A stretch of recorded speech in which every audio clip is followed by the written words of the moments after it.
Hi,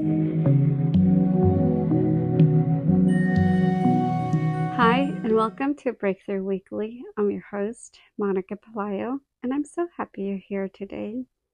Each week, we explore thoughts, patterns, and beliefs that shape our lives and how to rewire them so you can move forward with confidence, clarity, and peace. If this is your first time tuning in, welcome. If you've been here before, thank you for coming back. Today's episode is called Turning Fear into Fuel. Have you ever found yourself holding back from something you really want? Not because you didn't want it bad enough, but because a part of you was afraid of how it might turn out? Many times we hold back from taking action because we're afraid the outcome would match our hopes. We rationalize it with, it's probably not worth it. What if it doesn't work? What if I fail? But underneath those thoughts lies something deeper. Fear. Fear doesn't always stop us with panic or loud doubt. It often shows up quietly disguised as logic. It will whisper, be realistic, wait until you're ready, play it safe. And before we know it, we're standing still, frustrated that nothing is changing, unaware that fear itself has built the invisible wall between us and the life that we aspire. When I decided to leave my 21-year corporate career and start my own business, fear was loud. Very loud. It said to me, "You've never run a business before. What if it doesn't work? What if you're not ready?" And truthfully, imposter syndrome hit hard while I was building thriving pathways.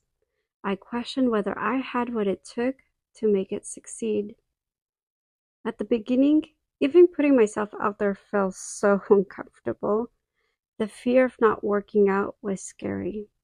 Reaching out to people, sending emails, and trying to get leads, all of it felt so vulnerable. There were moments I hesitated because, to be honest, I was afraid of rejection. And when I did get a no, I had to remind myself it wasn't personal. It wasn't a rejection of me, it was simply a no to my services, or it wasn't the right time for them. That realization right there changed everything for me. Every no became a redirection, not a reflection of my worth. Each time I acted despite fear, I was rewiring my mind to see rejection not as failure, but as growth. I made sure I allowed the sadness to flow and then gently reminded myself that it was okay for part of me to be sad, but it's not a no to me. At the end of the day, I am human and it's okay to feel, but I don't allow those moments to control me. I shake them off and choose to keep going. In the beginning, I used the same RTT tools and hypnosis that I now guide my clients through to uncover and release old beliefs. I worked on healing imposter syndrome and releasing money blocks, the very patterns that once kept me playing small. One of the things I love about this work is that I can create my own transformation audios, which I still listen to whenever I need to reset my mindset or reconnect with my purpose. But the recordings were only a part of it.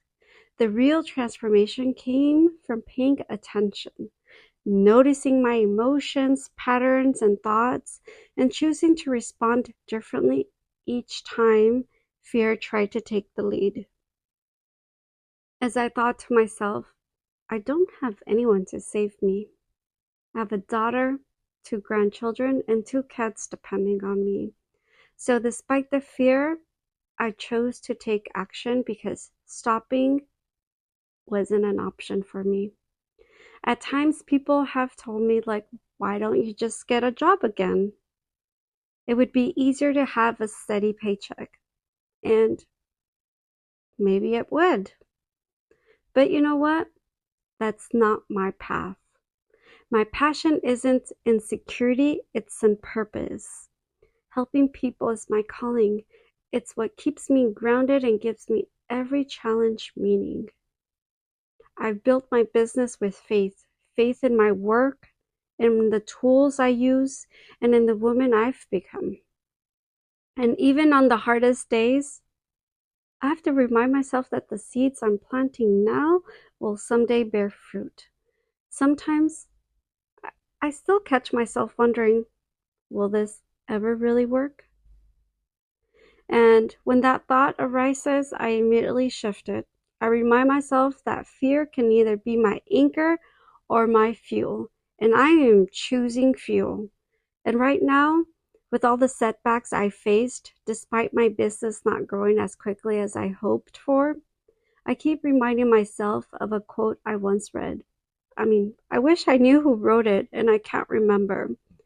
Giving up on a goal because of a setback is like slashing your other 3 tires because you got a flat. Setbacks can trigger that old belief of, I'm not enough. And when they do, it becomes tempting to stop trying altogether and to give up. That's the deeper lesson. We often tie our worth to outcomes. We get discouraged when things don't go as planned, and we forget that progress isn't linear. It's built through grace, compassion, and persistence. A baby doesn't give up the first time they fall while they're learning to walk. A professional athlete didn't make their first shot on their first try, and yet they keep going without judgment, without shame, without giving up. Growth works the same way. Each setback isn't proof you failed, it's proof you are still moving. Fear likes to disguise itself as logic. It will whisper, be realistic. Don't embarrass yourself. Wait until you're ready. But most fears aren't physical barriers, they're psychological ones built from old memories, rejection, or disappointment. The moment we challenge them, they begin to lose their power.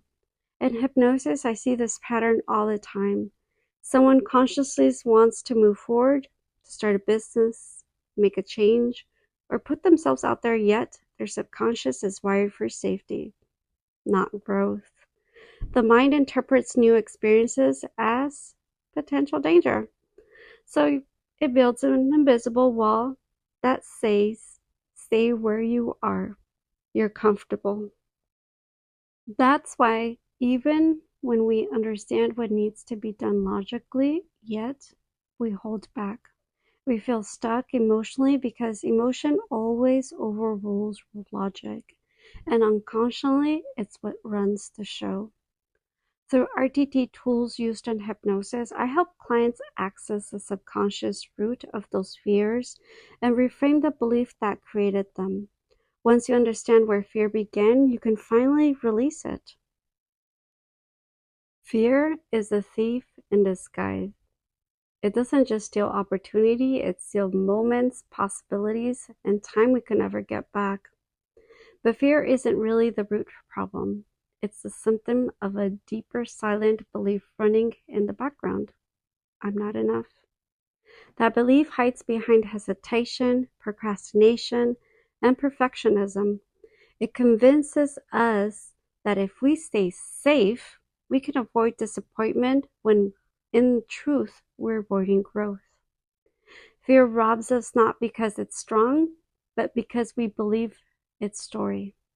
The story that says you can't, you're not ready, you'll fail. But when you stop letting fear define you and start recognizing it for what it is, just a thought, not the truth, you begin to rewrite that story. And guess what? Sometimes the most powerful shift isn't about eliminating fear. It's about redirecting it. Fear can be energy if you don't let it become your excuse. I let it sit beside me, not to lead me. I use it to stay consistent, to push forward, to keep going even when I'm uncomfortable. Fear doesn't disappear when you pursue your purpose. It transforms when you stop letting it paralyze you. The real meaning of courage, I've learned anything, is that courage isn't about feeling ready. It's about taking the first step, even when you don't know how it will turn out. Growth doesn't happen in comfort, it happens in motion. Each action, no matter how small, gives your mind you evidence that it's safe to move forward. So this week, I want you to ask yourself, where am I hesitating because I'm afraid of how things might turn out? What small action could I take today, regardless of the outcome? Remember, courage isn't the absence of fear. It's the moment you toss the coin and trust that whatever lands, you'll still find your way. If this message resonated and you're ready to explore what might be holding you back, I invite you to book a free 20-minute discovery call. During this call, we'll discuss the challenges you're facing, the results you want to achieve, and whether my RTT-based hypnosis sessions are the right fit to help you move forward with clarity and confidence. Book your call here at thethrivingpathways.com/appointment. Thank you for sharing this space with me today. Remember, fear isn't here to stop you. It's here to remind you that you're growing. Until next time, I'm sending you love, courage, and faith in your path.